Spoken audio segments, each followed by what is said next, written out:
Imam Syafi'i ketika berguru di kota Mekkah, beliau disuruh oleh gurunya, "Wahai Muhammad, pergilah engkau ke Madinah untuk berguru lagi.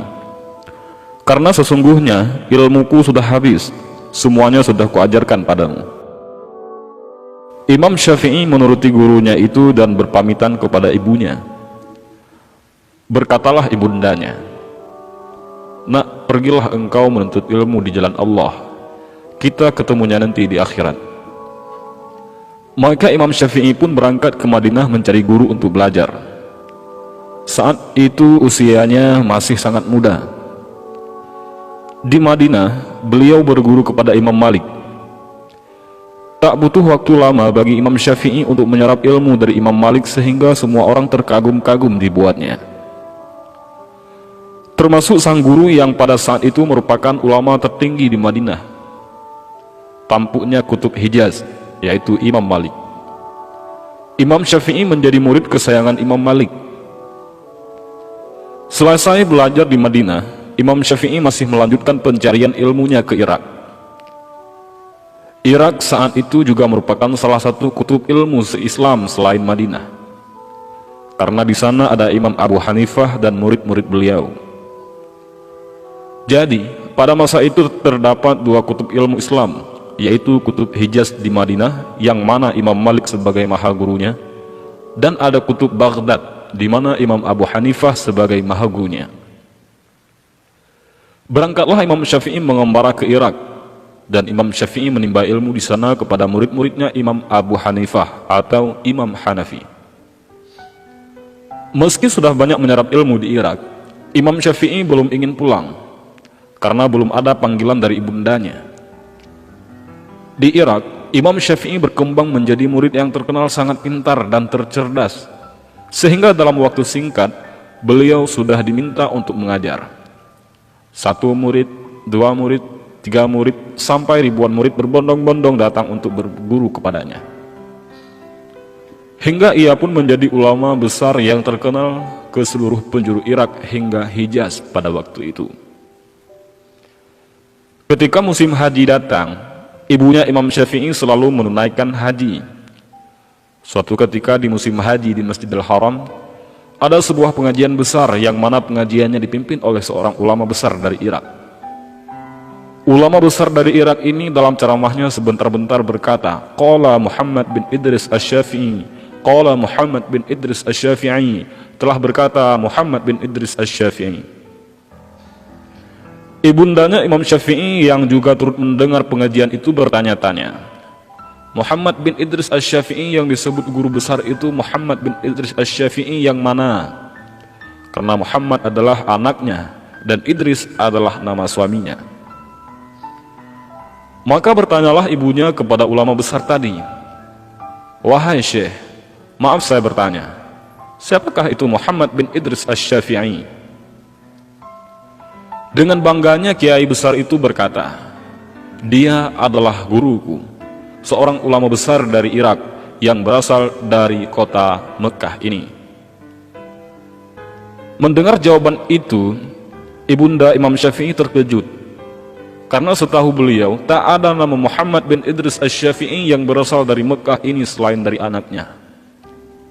Maka ibundanya Imam Syafi'i berkata, "Ketahuilah wahai Syekh, sesungguhnya Muhammad bin Idris Asy-Syafi'i itu adalah anakku." Mendengar jawaban itu, kiai besar itu pun terkejut. "Benarkah itu wahai ibu? Ibunya Imam Syafi'i masih ada?" "Benar wahai Syekh, Muhammad bin Idris Asy-Syafi'i itu adalah anakku." Maka beliau pun hormat kepada ibu Imam Asy-Syafi'i tersebut. Setelah bercerita banyak, Syekh dari Irak tadi pun bertanya, "Lalu apa pesanmu buat Imam Syafi'i wahai ibu?" "Katakanlah kepada anakku, jika ia ingin pulang ke Mekah sekarang, dia boleh pulang." Setelah sampai ke Irak, maka pesan pun disampaikan kepada Imam Syafi'i, "Wahai Imam, ibumu berpesan, jika Imam ingin pulang ke Mekah sekarang, Imam boleh pulang." Maka Imam Syafi'i pun bergegas ingin pulang. Sudah sangat rindu kepada ibunda tercintanya. Namun di sisi lain, masyarakat Irak begitu berat melepaskan sang imam. Namun dengan berat hati dan perasaan penuh haru, mereka pun rela melepaskan Imam Syafi'i untuk pulang. Karena mereka sudah sangat mencintai kepada Imam Syafi'i, dan Imam Syafi'i merupakan ulama besar, maka saat Imam Syafi'i ingin pulang, mereka banyak sekali memberikan bekal kepada Imam Syafi'i. Di antaranya banyak ia memberi onta hingga Imam Syafi'i mendapatkan ratusan unta, yang mana masing-masing unta terdapat isi bekal dan kekayaan di punggungnya. Imam Syafi'i terkejut melihat begitu banyaknya bekal yang diberikan kepadanya. Hampir semua orang Irak memberi bekal. Imam Syafi'i pun pulang menuju Mekah, dikawal oleh beberapa orang muridnya berikut ratusan ontanya. Sesampainya di pinggiran kota Mekah, Imam Syafi'i menyuruh salah seorang muridnya untuk menemui ibunya dan mengabarkan bahwa Imam Syafi'i sudah hampir sampai ke Mekah. Muridnya pun mendatangi rumah ibunda Imam Syafi'i dan mengetuk pintu. Setelah dibuka, ibunya bertanya, "Siapa engkau?" "Saya murid Imam Syafi'i," jawab murid Imam Syafi'i itu. "Ada apa?" tanya ibunya. "Imam Syafi'i sedang dalam perjalanan pulang ke sini, Bu, dan sekarang sudah berada di pinggiran kota Mekah," jawab muridnya lagi. "Apa saja yang dibawa Syafi'i?" tanya ibunya. Si murid tersebut dengan bangganya menjawab, "Imam Syafi'i datang dengan membawa ratusan unta dan harta." Berharap ibunya Imam Syafi'i menjadi senang dan saat mendengarnya. Bukannya senang, ibunya Imam Syafi'i malah marah. "Syafi'i membawa ratusan unta? Aku menyuruh berkelana bukan untuk mencari dunia. Katakan kepada Syafi'i bahwa dia tidak boleh pulang ke rumah," tegas ibunya sambil menutup pintu dengan marah. Dan murid Imam Syafi'i pun terkejut.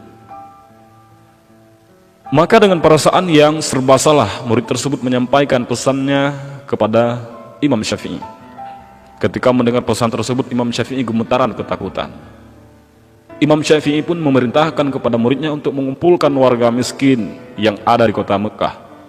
Lalu semua unta berikut hartanya diberikan kepada warga Mekah hingga tak tersisa. Yang tersisa hanya kitab saja. Maka si murid tadi pun disuruh kembali menemui sang ibu.